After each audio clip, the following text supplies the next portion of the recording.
segat officers nak kalian jongka urban affairs Shillong municipal board bat kumju ru nak kalian jongka nak kalian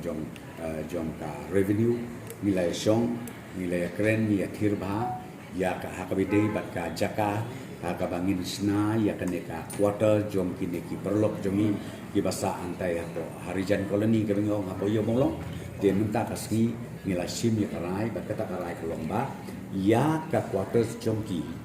menta mdesu ban ong bangin le chatai TV hospital ha mau pren den le kan le be menta hakaju kajaka kabalasna yakin ki units bakin sa kini kinong tre jong municipal board hakaba nginsna di ki multi story building ban accommodate ya poro laispa sauku arye kini ki badon menta hante ya po yo bo agak tu meeting ke mesyong batki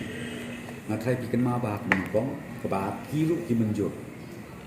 nakam tak ada location tamba kiru ki kwa hang no berjaga di mentang ong pina kalian jongi ke government ngin sa pentip ban ngisa khot ki ban syong meeting mereka benengkong akan ni ke jingelang ke mesyong menta ke jamit nak kalian jong ke department jong ke urban affairs department hadin ki ba bun tuli ki benai ki ba lekwat jaka keleng-keleng Degi Shemba, the most ideal place kan long baik akan ke existing place kaba ladon lepa ka quarter na menta joki bakin syong bisa bukti nom tre jok ka Shillong municipal board dena radaw mo bi ya kan ni mentang idang up satang ya kan ke DPR an laden nanta ngan sakot meeting ya kini ki harijan koloni committee ba ngin dia pensyai ni pisutu ni da syong lang bati kanang ba ngin nang ya kursi ya siapa ka ya ka DPR ka detail ka DPR barok na sedang ban perkrek de ko urban affairs aka bangla ong ki sedang no thau no ya ka DPR ka haba ong ka DPR kamu nadu ka design nadu ka estimate bat ki detail nadong sedong kanang ba kinyo ban pha saka sarkar na kalian jong sarkar begin le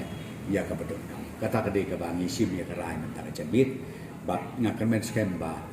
kani ka bangi sim ya karai kan long ka solution ka permanent solution ndai tang na ka menta jong ki ba pri ki perlo jong ina harijan ndai kan long na menta ka jong toy ka jelam ka la jong ba koi aka to ka meeting ka mesyong batki ngatrai bikin ma ba mengkong ka ba kiru ki menjur nakam ta ka location tamba kiru ki kwa hang no berjaga di mentang ong pina kalian jongi ke government ngin sa pentip ban ngisa khot ki ban syong meeting mereka benengkong akan ni ke jingelang ke mesyong menta ka jamit na kalian jong ka department jong ka urban affairs department hadin ki ba bun tuli ki benai ki ba lekwat jaka keleng-keleng degi Shemba the most ideal place kan long baik akan ni ke existing place ka ba ladon lepa ka quarter na menta joki bakin syong bisa bukti nom tre jok ka Shillong municipal board dena radaw mo bi ya kan ni mentang idang up satang ya kan ke DPR an laden nanta ngan sakot meeting ya kini ki harijan